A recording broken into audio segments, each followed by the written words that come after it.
زمانی الله تبارک و تعالی عبادت انسان را قبول میکنه که شرط خشوع او باشه و زمان هدایت انسان را از گمراهی و از فحشا و از منکر باز می‌داره که خشوع در او باشه. زمان عبادت انسان را معنویت میده، ایمانش تازه میکنه که اینمی خشوع در او باشه. عبادت بدون خشوع و عبادت خشک هیچ تأثیر در زندگی انسان نمیکنه.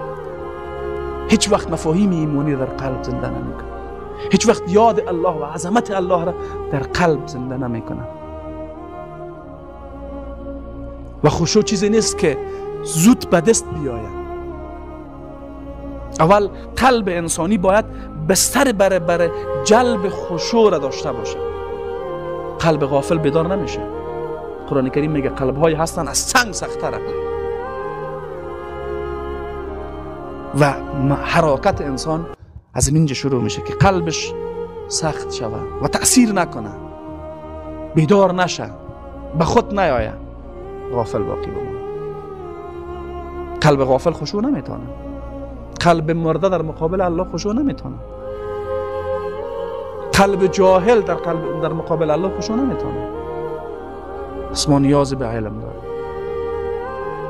نیاز به انگیزه خیر بر شناخت دین الله داریم و با اینمی حالت و با اینمی روحیه اگر نماز بخونیم، بله نماز ما تأثیر میکنه. نماز رسول الله صلی الله علیه و سلم امینه و نماز بود.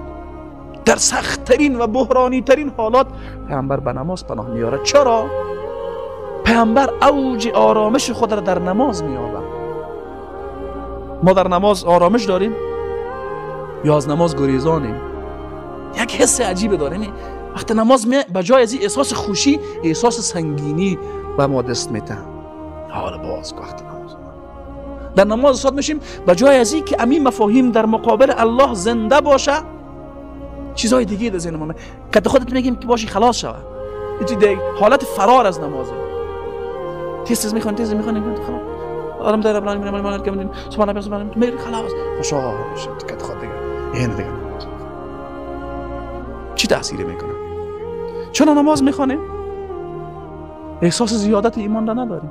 چرا از نماز خود لذت نمیبریم؟ سخن شیخ الاسلام ابن تیمیه رحمه الله گپ بسیار عجیب است. میگه اگر انسان لذت مفاهیم معنوی را بفهمه، هرگز او را با لذت‌های زودگذر و دروغین دنیا عوض نمیکنه. عبادت الله بزرگترین لذت معنوی داره. لذت‌های معنوی با لذت‌های مادی مقایسه نمیشن. چی؟ انسان لذت مادی بسیار مقطعی و زودگذر است. اما چیزی که انسان بسیار لذیذ فکرش بکنه خیلی زود که انسان خسته میسازه. لذت‌های معنوی رقم نیست. هر درجه از درجات لذت‌های معنوی حس متفاوت‌تر بر انسان میده. قلب انسان رو دگرگون‌تر میسازه. مفهوم زندگی را بر انسان دگرگون میسازه. به همین خاطر او انسان‌هایی که همین مفهوم را دارن در سخت‌ترین شرایط اوج راحتی را میکنن.